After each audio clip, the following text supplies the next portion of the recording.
Hey guys, Alex here. I'm making you guys a video kind of talking about people and what to expect from Lyft while you're working, because one of the questions that I've been getting quite a bit is how to deal with people in general. And so let's talk about that. First of all, I'm doing a view of my drive, and secondly, before we go too much into this, like I said, I'm actually lifting right now, so if the video cuts out, it means I got hit with a ride, and I am driving right now to the airport, and just if I get a ride between now and then, that'd be sweet. If not, not a big deal. So, kind of going back onto the matter at hand, most of the people that I pick up and that I've had experiences with are decent human beings, and you get a wide range of people, anywhere from those who have made mistakes with their driver's license, drove drunk and, totaled their car, got a suspended license, all the way up to people are presumably wealthy enough in order to have a driver instead of their own car, and it's just more comfortable. Like example, I was talking to a guy who sold his car and just takes a Lyft, and he says, I spend probably about $200 to $300 a month on Lyft, but that's what I was spending in fuel alone.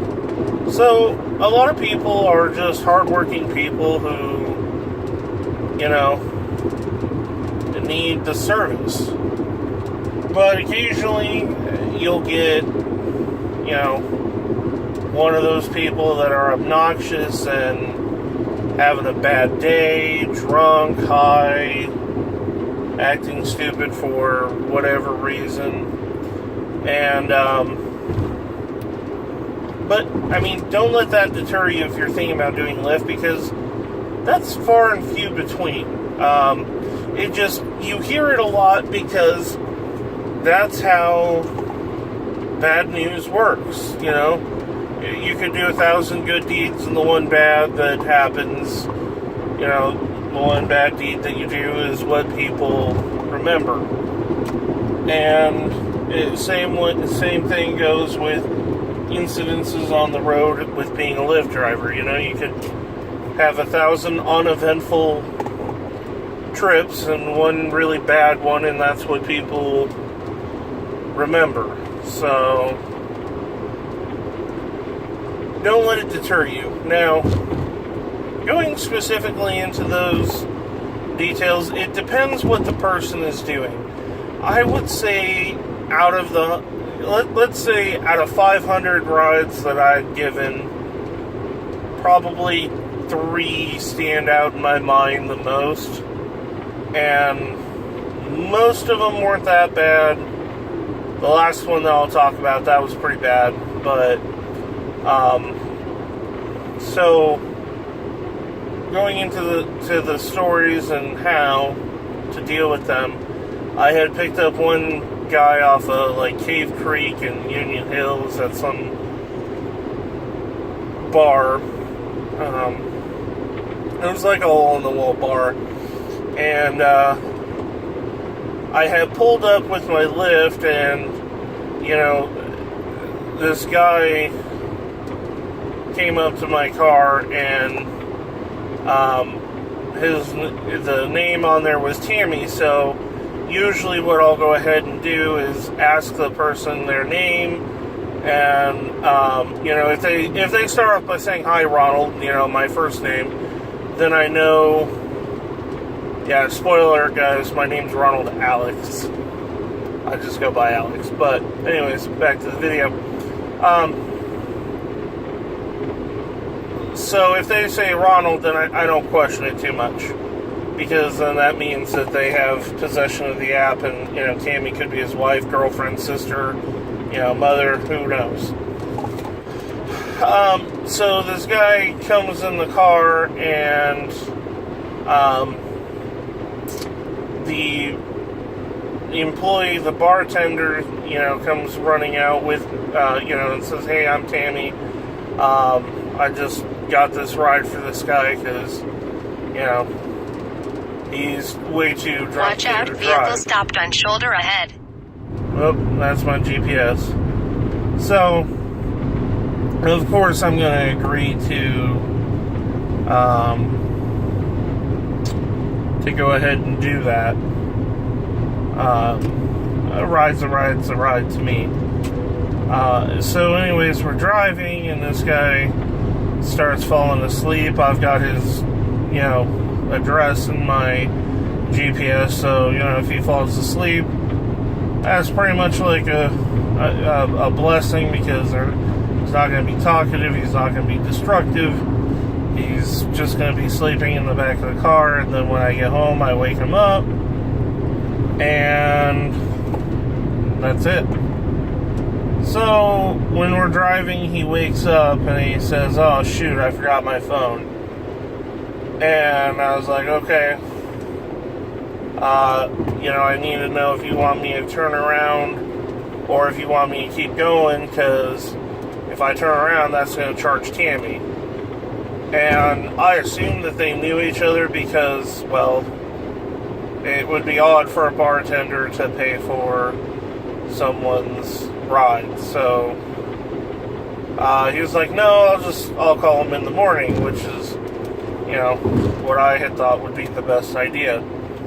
So then he's just kind of like rolling his head around, not doing so well. So I've got a bag, throw-up bags that I ordered off of Amazon, and I keep them in my glove compartment. And I pulled one out because, he wasn't looking like he was going to do so well. So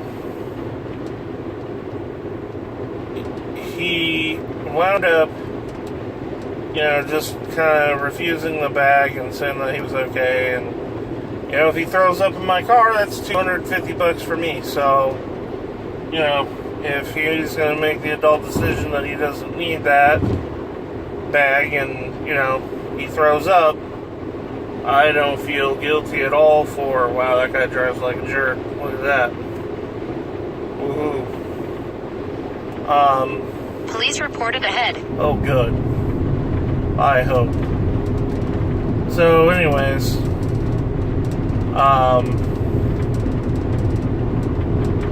so where was I in that whole thing? The guy had told me that he was fine, and he didn't wind up puking in the car, but he did this really weird thing where he just started talking to somebody who wasn't there, and presumably it was a boyfriend or a girlfriend, because he was having an argument with Shelly, and Shelly wasn't sitting in the back of my car, and at least not in a physical aspect. So he starts throwing this fit, and he hits my window, and he hit it hard enough to the point where I heard something was being knocked loose. And I was like, "Hey man, what's going on with you?" And he was like, "Nothing, I'm just, I'm angry." He actually said some stuff, but I'm paraphrasing. I was like, "Alright, well, my window didn't do anything to you, so I appreciate it if you not hit it." And he was like, "Okay."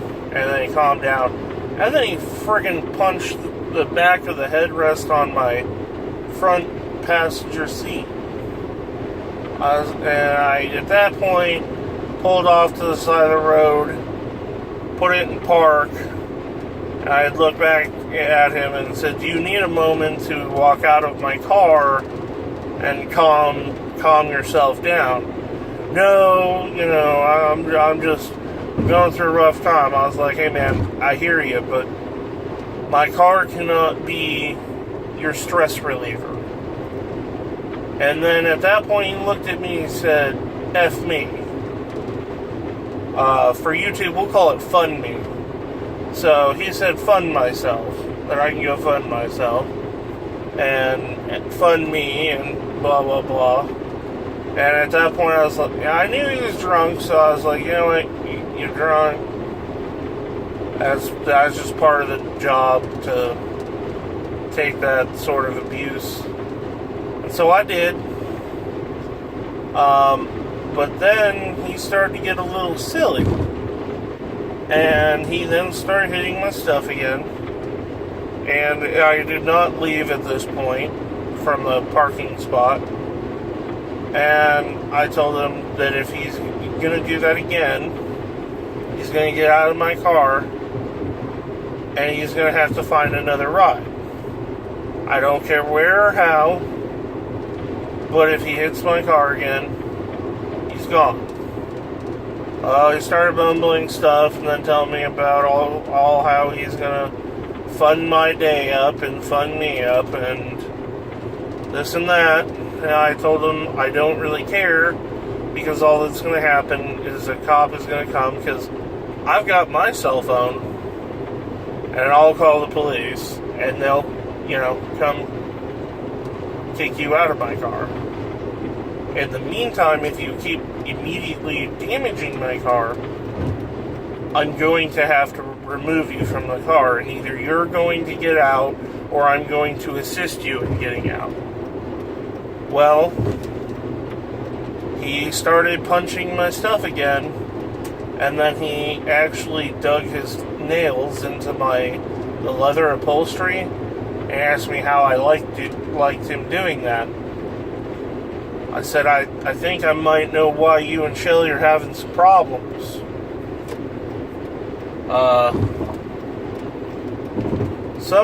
And like I said, this was a normal looking guy. I have no idea, I don't really know anything about him.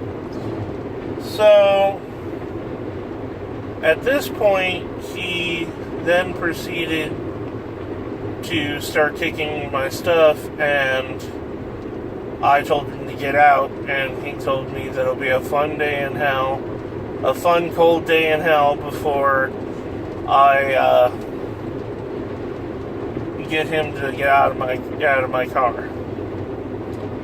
So I turned off the car, I opened the door, got out, walked around back.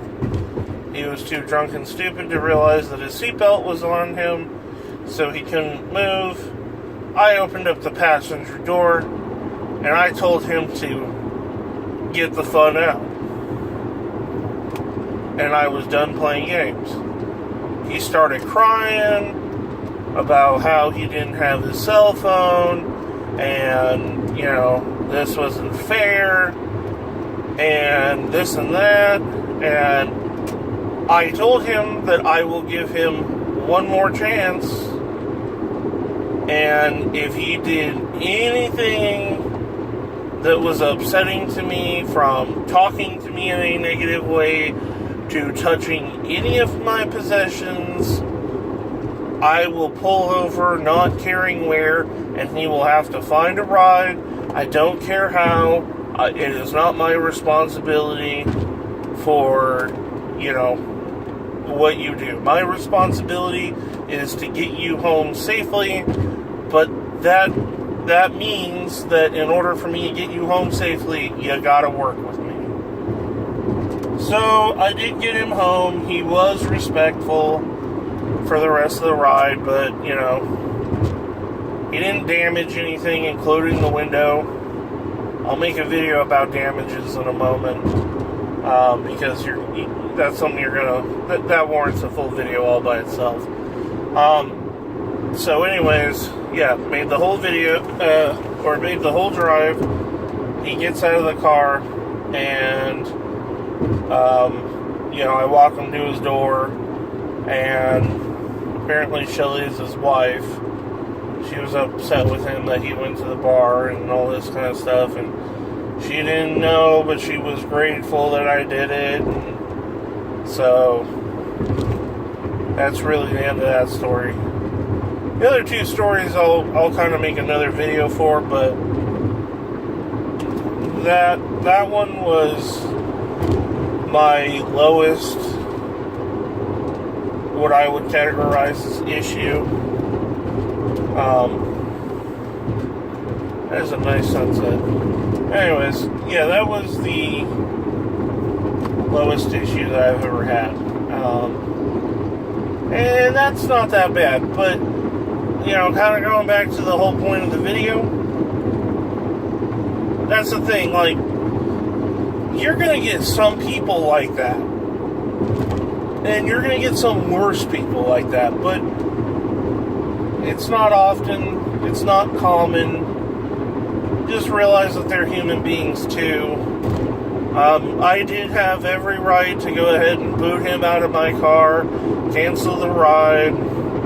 You know, I would have explained to Lyft that, you know, what had happened and this and that, and I wouldn't have gotten any trouble, and he'd have been screwed. Now, I did give him another chance because he did leave his cell phone, and that would be harsh of me just to kind of not care that he was, you know, because he lived in a small town. Actually, he lived fairly close to where I lived. I'd say probably about 2 or 3 miles. And out by where I live, there's no street lights, you know, gas stations are far and few between. So, I would have felt bad if something happened to him, wrong or right of me, to leave him there regardless. So, it's kind of one of those situations where policy said I could do one thing, but my morals got in the way of what my heart did not allow my brain to do what it wanted to. To quote Rick Grimes, my forgiveness overcame my wrath. So, yeah, guys, I'm going to end the video here. It's been long enough. 17 minutes is more than enough to keep you guys from whatever you want to do. I'm going to make more of these types of videos. Let me know if there's something that you guys want. I'll go into some of my more horror stories, and I'll talk about other things if you guys want, but you know, I got a lot of quote-unquote horror stories, but none that, well, I should say I have like 2 that are extremely bad, and the rest are, you know, fairly tame. So, guys, I'm rolling up on the airport. It's fun talking to you guys, and yeah, I appreciate it. I've had some views happening more frequently, so I appreciate that. And guys, have a good one.